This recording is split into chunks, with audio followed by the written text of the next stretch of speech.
Hello, hello. Welcome to this week's edition of 26 Minutes With. It's the podcast for leaders, impact makers, and those inspired to change the world. And you're about to meet a really cool young man who I had the pleasure of meeting through a business introduction website.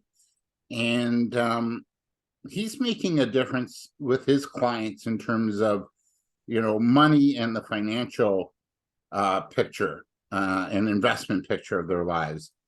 And our guest today is Matthew De Berardinis, and he is driven to make a difference in his clients' lives. He's chose to become a financial security advisor, as he felt it is a great way to positively affect the clients he works with, whether it's achieving goals such as buying a car, funding a wedding, purchasing a house, or saving for that dream vacation. He always strives to turn his dreams into realities. He also takes great care in risk management, and that's what we're going to talk a little bit about today as well. When it comes to helping protect those goals his clients and their lifestyles and their families' lifestyles have, he's also working to protect that as well. So Matthew's approach is built on trust, open-minded to new strategies, and respect. He's been around the sports world for many years, having been working as an athlete, and he's been exposed to a high demand and production-driven environment. He's proven he has what it takes to handle these types of situations. And while working as a manager at Ford Motor Company and the assembly plant, he strengthened his ability to work under pressure and deliver results. This complements the risk management and careful approach he learned when he worked in camp settings with youth. His priority there was always around safety and protection of his campers and staff, and his ability to work under pressure, deliver results, combined with creating protection, enables him to create a full financial strategy that will benefit his clients. So without further ado, Matthew, welcome to the show and to the 26 Minutes podcast. Hey, David, thank you very much. Thanks for the kind words. Yeah, I'm excited to see what we talk about today and dig a little deep and see what questions you have for me. All right. Well, we talked about this off line, and I'm hearing rumblings about the uncertainties in the economy, and let's face it, it's been uncertain now for a good couple of years, especially since COVID started 3 years ago or 3.25 years ago. But now it's things are starting to kind of come home, as it were. And I think the first thing I want to talk to you a little bit about is, we're hearing recession this year. We're still having, huge inflation rates, and also, the overall uncertain picture in business and the economy. How are you advising clients, but how would you advise people listening in today to sort of, be good stewards of their own financial picture? Yeah, for sure. So one thing I want to kind of unpack there, like really quickly, is that whole word of recession, right? Because it's kind of a buzzword that gets a lot of people very scared and very nervous right off the bat, right? And the issue I find with using that word is I think they actually changed the definition of a recession because it used to be it was tied to your gross domestic product, your GDP. And I believe it was like if you had, I think it was like 3 to 6 negative months, you called it a recession, right? So it was very tough, especially during COVID, because everything was stopped, it was at a standstill. So you had those negative months, but we weren't really in a true recession, right? Like we've seen in the past. So it was a buzzword that was popping off everywhere. And I had clients coming to me like, I hear we're coming into a recession. I'm like, a recession was like 3 to 6 bad months, right? Now, do we have 3 to 6 bad months? Yes. Are we in a true recession? I don't think so necessarily, right? I think we're in some tough times. Now, to get to your kind of the second part of that question of what can people be doing to help themselves, my position and my view on everything is have a plan, right? Having a plan kind of sets you up in a good position. It helps make you see where you're strong, what you're doing well in your finances or in your life, and what you're doing not so well, right? And then you can adjust that plan. And when I talk about a plan, I don't mean having like a full 45-page financial plan that has tax planning, estate planning, what's going to happen to your taxes upon death, and all that. You can have something fairly basic, like just a simple budget to show you this is my inflows of cash, this is my outflows. What can I adjust here, right? What can I do to kind of put myself in a better position? Sometimes it truly is as simple as, like, I've done this with a couple of clients, and it's normally with my younger clients, so I don't want to pick on them too much, but it's just the way it is, right? I think it's with everyone's life cycle. But when you're young, you're spending a lot of money on, takeout, you're going out to kind of bars, you're hanging out with your friends, which is fine, right? But until you put that number on paper, or like it could be spending money going shopping. I like to golf, so it's spending money on like golf equipment, right? Or this or that. Until you put that number down on paper, you might not actually realize what you're spending, right? So I think putting those numbers out and starting with a budget, like a budget is a very basic plan, and looking at that and saying, okay, this is how much money I'm spending on a weekly basis or monthly basis. If we are going into a recession, or more so with inflation rising and just the cost of living going up, what can I adjust? And what I tell people is, my position again is, I don't want to change your whole life, right? If you like going out with your friends, go out with your friends. If you're a foodie and you like trying new foods, go out and try new foods. But maybe instead of doing it every weekend, it's twice a month, right? And we kind of change things a little bit. Or, you have 10 subscriptions to whatever there be, Spotify, Amazon, Disney Plus. You have all these subscriptions. Do you need all of them? Can we save, 10 to 15 bucks somewhere? Like, just making these little changes. So I think the one thing people can do to kind of help themselves, like to be good stewards of their own financial health, is just, it's a little bit of take accountability, and just the very simple, just do a budget and look at your numbers. Look at how much money's coming in and how much money is going out, and seeing, okay, where can I start to trim the fat a little bit? Again, I'm not saying like if I was in a financial situation and I wasn't doing this job, and someone came to me and they said, hey, you can't, you're not allowed to play golf anymore. I'd be like, no, that's not enough. Like, what do you mean I can't play golf anymore, right? Like, so it's not about completely taking things out. I mean, in some people's cases, if you're spending a ton of money on something, then it might have to be that drastic if you're in that situation. But for the most part, for most people, it's just doing little things, like changing how you're doing little things makes a big difference. What about, does anybody ever, do you get involved in like sort of this new economy that I'm hearing, being talked about, and that's sort of a sharing economy, giving economy, more collaboration, more. I remember meeting somebody at a networking event. This is about 5 years ago, and she did swap parties. Okay. Right. So you on your block, you'd have a swap party. So, geez, I need a new shovel. Well, my neighbor has a shovel. I'll swap, what I got, what he needs for what I need. Are you hearing any talk about, some shifts like that, where people are maybe really maybe having to sort of get together to have each other's backs?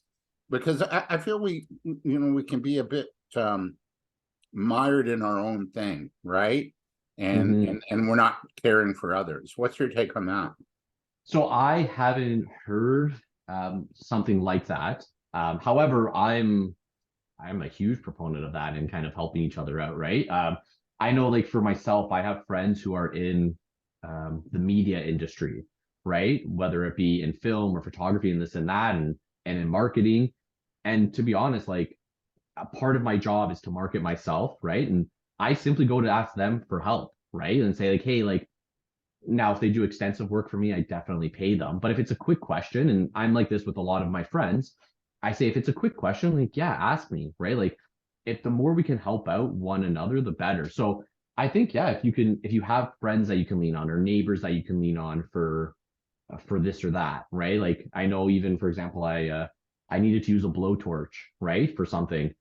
Instead of going out and buying a blowtorch, I just asked my neighbor, hey, can I borrow yours for like 10, 15 minutes? And they said, sure. Right. So, and it's helping one another out. So I'm a big proponent of that. If you can find ways to help each other out that you don't have to, like the example you said, like, oh, I need a shovel and, my neighbor might need, I don't know, some storage bins or something, or, I'm getting rid of a small TV or whatever the case is, right? Like, yeah, swap with each other, like talk to each other about what each other needs and see ways we can help. Like I think that's a great way versus you're going out there and you're constantly buying things, right? And you're constantly spending money when if you don't have to, like try and find better ways of doing things or more cost effective ways of doing something.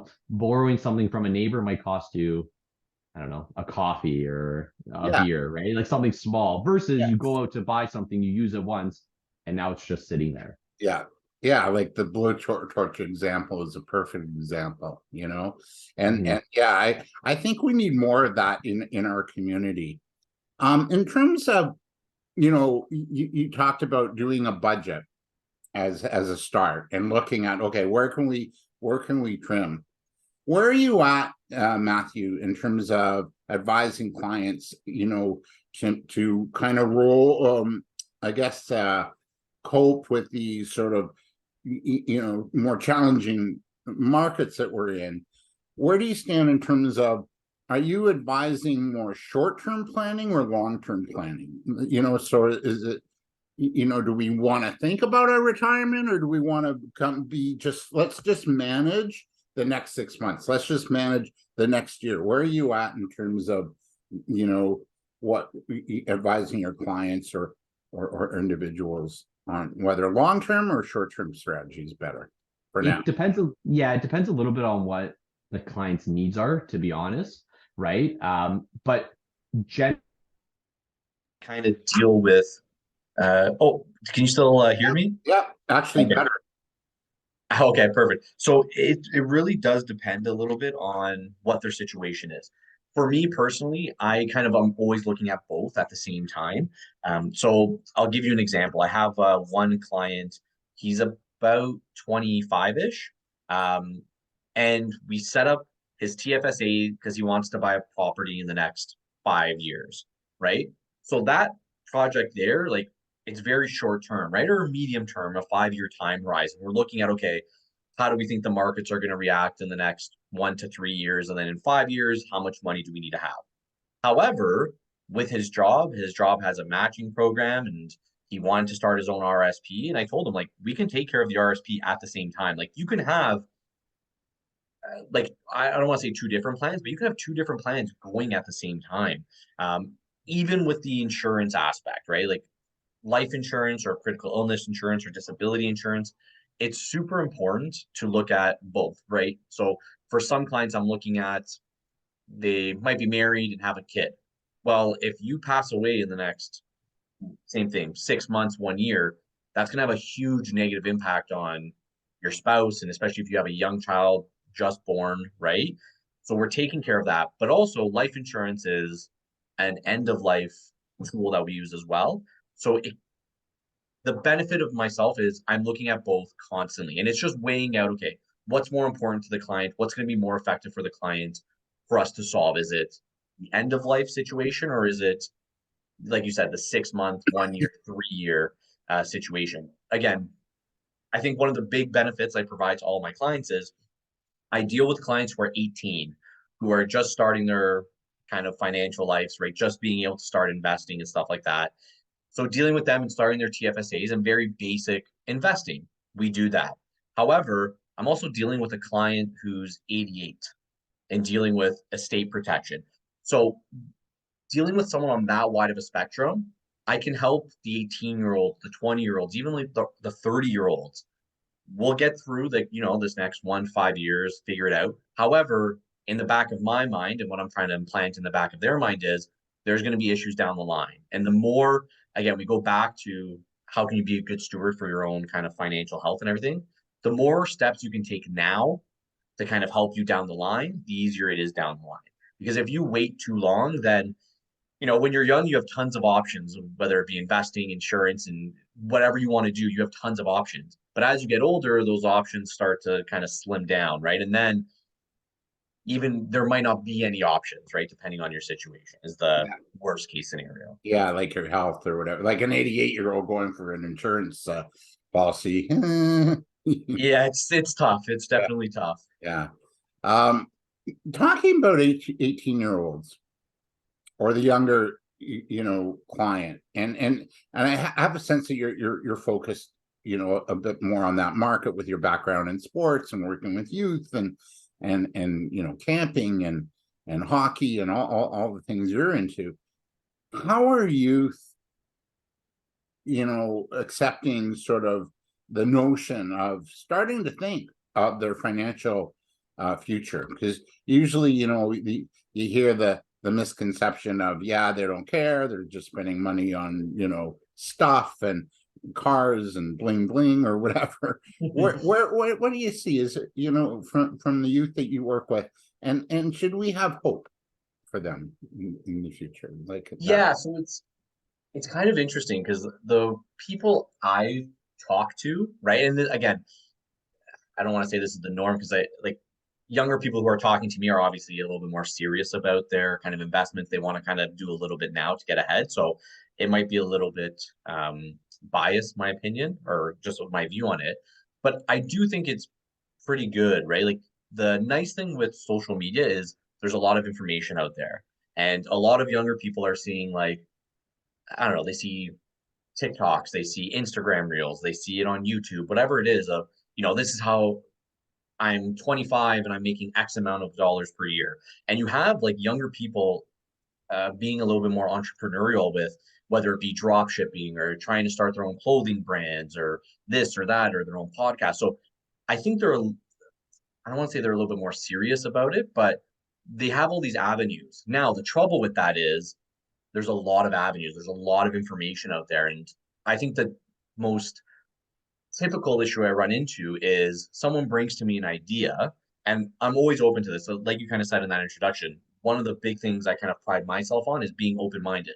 I know kind of my stuff, I know how I'm going to do things. However, if someone on my team brings me a new idea, I read about a new idea, a client brings me a new idea, I'm open to learn because the more I know, the more I learn, the more I can help all my clients.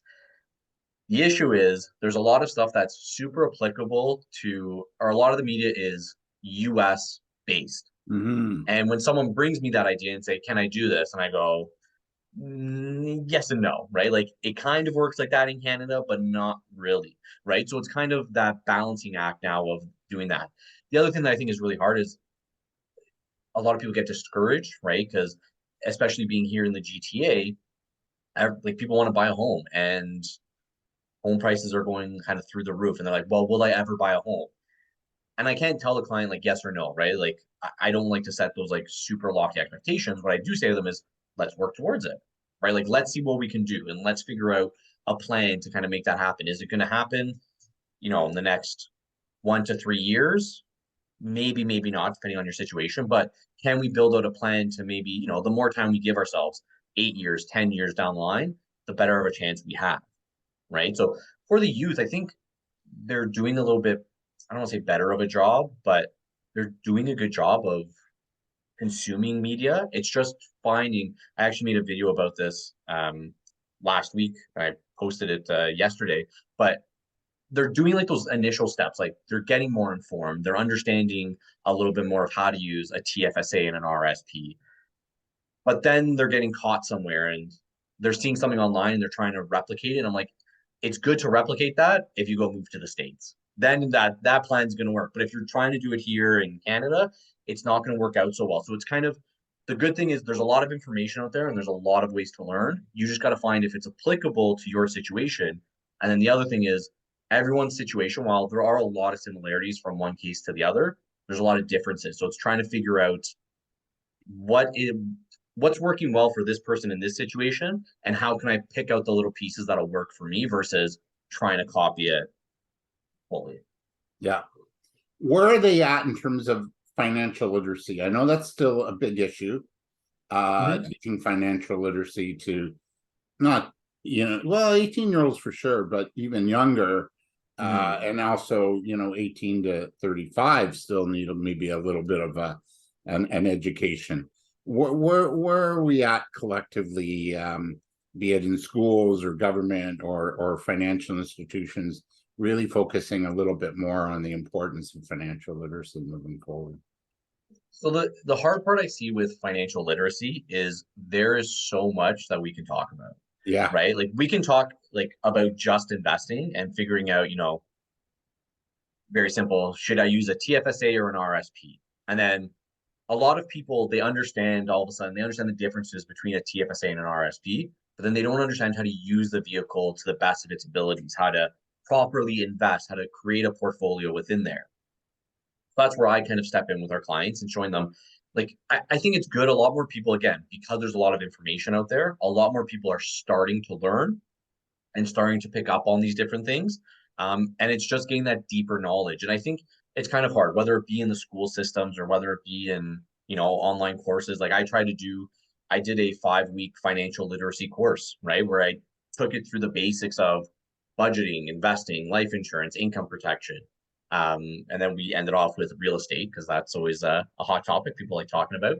So there is a lot to know, right? Because then again, another part of financial literacy is understanding how to do your taxes, right? And understanding what can be written off on taxes, what can't be, what is applicable for this and that.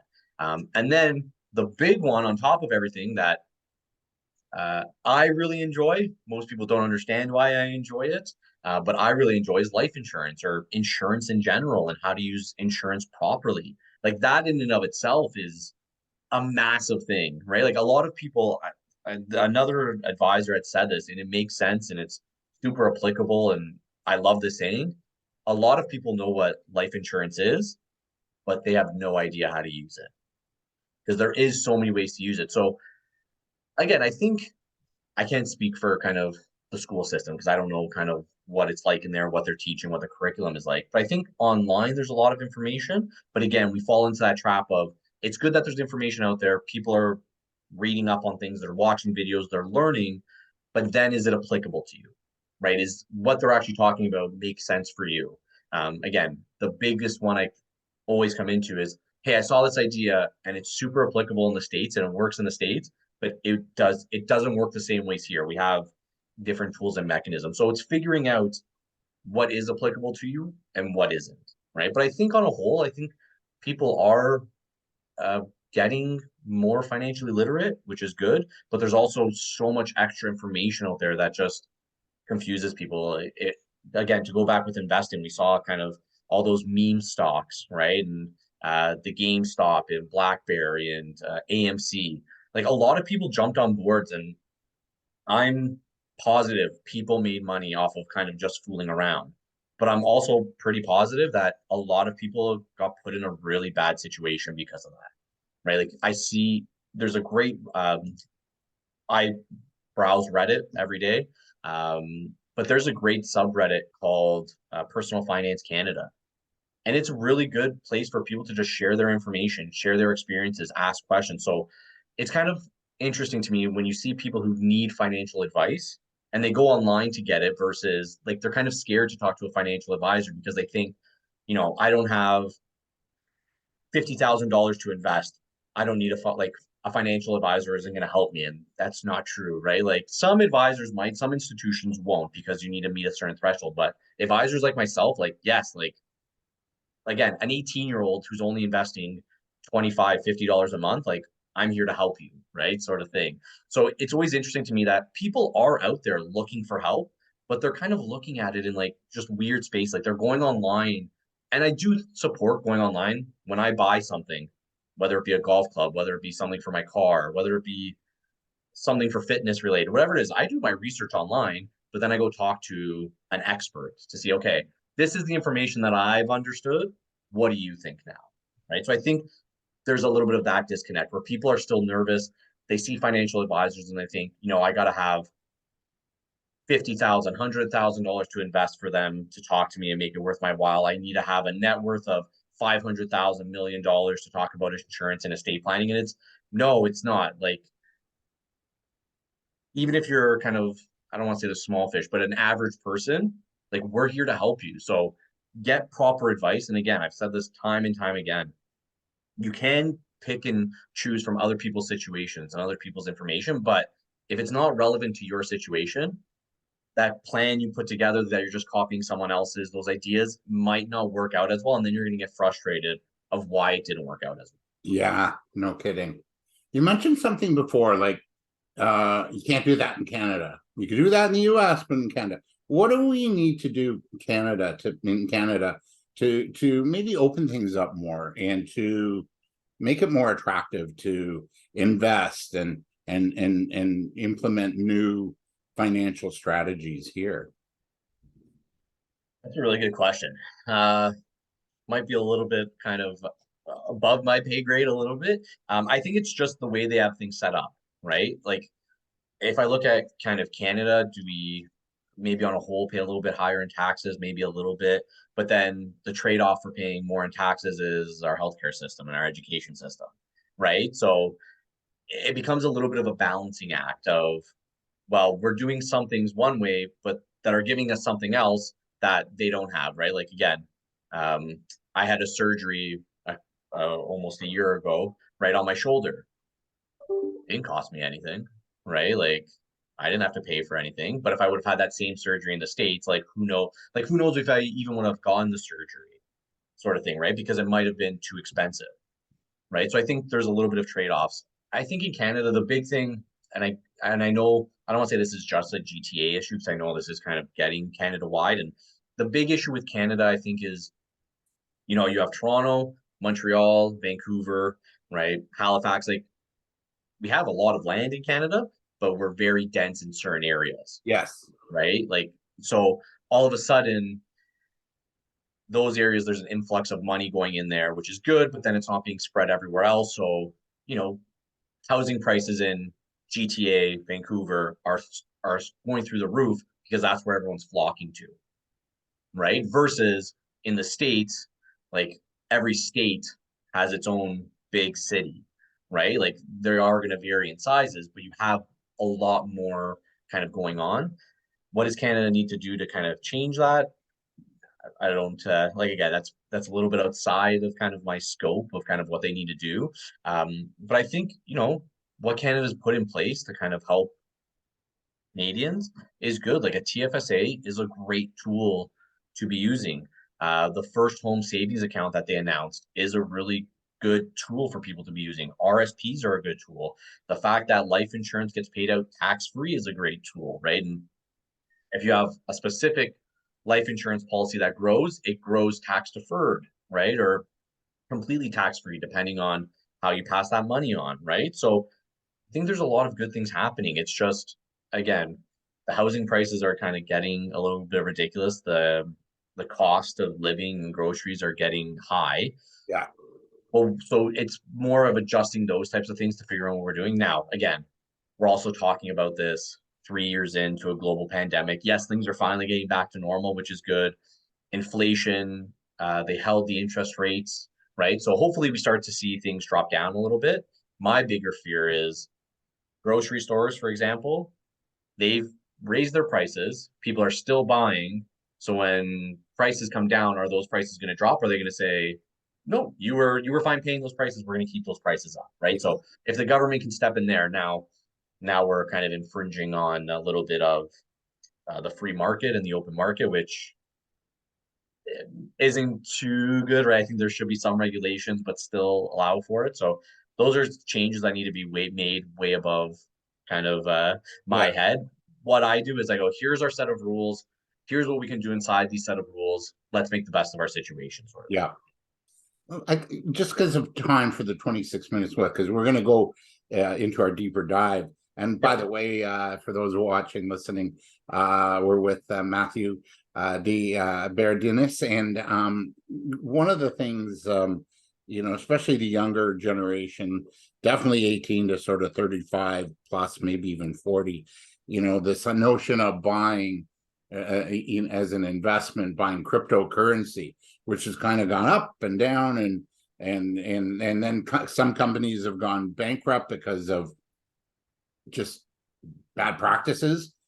And I watch a YouTube channel, I subscribe to it, called London Real, and this guy's an investor and background in the financial industry, and now in the past sort of year and a half, he's launched his own cryptocurrency, as well, and promoting that. Where does that cryptocurrency, like, personally, I don't understand it, so I don't play in it, and I don't feel compelled to understand it. What's your take on that? Is it a risky venture? What do we need to know, maybe getting into it? And For sure. So I don't deal too like pretty much at all in crypto. It's not where I invest. It's not what I do. One of the reasons is it's still a super volatile place to invest. And let me preface everything by saying that no matter where you're investing, it's going to be there's a risk involved in it, right? Even if you have a portfolio constructed by myself or other investment advisors, there's always going to be some level of risk there. The issue with cryptocurrencies, it's super new, right? So we kind of saw it a little bit with the weed stocks, right? I know a lot of the fund managers I use, they didn't touch weed stocks because they're like, it's super volatile. And we saw it. It raised up and went super high, and then it came down, and now it's been leveling off, right? So if you made a short play on it, then you might have done well. But I know people who made a short play, had a lot of money up, and they held on to it, and now it's dropped, and now they're just kind of waiting, right? But with cryptocurrencies, I think it's interesting, the tech and the innovations behind cryptocurrencies and the blockchains are interesting. A cryptocurrency as a whole, how is that going to take over, and are we going to have one universal currency for the whole world that everyone uses and this and that? Maybe, but I think it's going to be a long uphill battle for it to happen. The other thing that I think people don't realize with cryptocurrencies is I know there's some legislation changing with it in terms of how it gets taxed and all that, but it hasn't been fleshed out yet. And once it does, people don't realize that all of a sudden you're gonna have to pay taxes on it and this and that. So it's going to change a lot. And then I'll be interested to see, once that happens and it's a full currency that you get taxed on and this and that, and it's a normal currency, is it going to be as attractive anymore? Because the whole purpose of it was, it with cryptocurrency, was supposed to be decentralized. It wasn't supposed to react to the markets at all, and yet it is. So I still think it's super new. Is there possibilities there? Sure, right? Like I can't say one way or another. It's just, it's a slow play. It's going to be something in progress, something to monitor. But I do think that, like I said, the tech and the infrastructure behind cryptocurrencies and the blockchain is super interesting, and maybe that has more value to it down the line. So the thing I always ask people when they invest in cryptocurrencies, I go, are you investing in the tech or are you investing in the coin? Those are two different things. And people sometimes don't realize that they're like, you can invest in a coin to invest in the tech and support it, but there really is two different things that you can be investing in. And then, yeah, like you said, you have all these kind of meme coins that come up and this and that, and someone all of a sudden starts their own coin and NFTs and and then it just kind of snowballs into what's going on, sort of thing. yeah. So what's better, the tech or the coin? Yeah, Chicken or the egg? yeah, pretty much, right? Like I think the tech, like I said, I think the tech is cool, and that has more value to it a little bit because it can be used in so many different areas. But I think we're still in the early time, so there is potential for it to go somewhere, but it's going to be super volatile, like anything, right? When any new tech comes out, when the internet came out, everyone was like super scared of the internet, and then whatever, 20, 30 years later, like it's everyone's using it, everyone's dependent on it. So yeah, and it went through a crash in the early 2000s, the dot bomb, I think in that case, and the Bitcoin sort of, is also not what's the word, protected from a crash or that volatility, as you alluded to, Matthew. exactly. Okay, so want to wrap up the 26 minutes edition, but if you want a deeper dive, I want to talk to you about the the banks that we're hearing about in the US, and then how we can protect ourselves moving forward. So that's going to come up in our deeper dive. But Matthew, for those who sometimes cut out at this point, where do we get a hold of you? And by the way, you've got to watch on LinkedIn, get to know Matthew, because he posts the best videos, instructional videos, like what, once, twice a week? Yeah, normally I do at least one video a week. So yeah, so the best place to get a hold of me, go through my LinkedIn, Matthew De Berardinis, or Instagram. You can find me there at De Berardinis Financial Solutions, or you can go to my firm's website, North Shore Financial and Insurance Services. So yeah, so on my LinkedIn, I post at least once a week, like a 3 to 5 minute, a little bit more in-depth video, just explaining things that, yeah, I'm really happy that you're enjoying it and that you're seeing the value in it, because sometimes I sit there and I go, okay, are people taking some value, taking something away from this? So always great to hear that people are enjoying it and are taking some value from it. It's a game changer, and I hope you continue doing that, because it really is refreshing. And what I find refreshing too is that, you know, your demographic and appealing to, you know, clients in your demographic, I think is really important moving forward, you know. Because we've got to give our younger generation who are just starting out at least a fighting chance. Right? Yeah, good work, Matthew. Thank you for this. Thank you. All right, stay tuned. We're going to have our deeper dive next with Matthew De Berardinis. Oh my God, De Berardinis. And there we go. There you I'm go. having a hard time today. Not enough coffee, I think. But stay with us. We're going to go into our deeper dive next. Stay with us.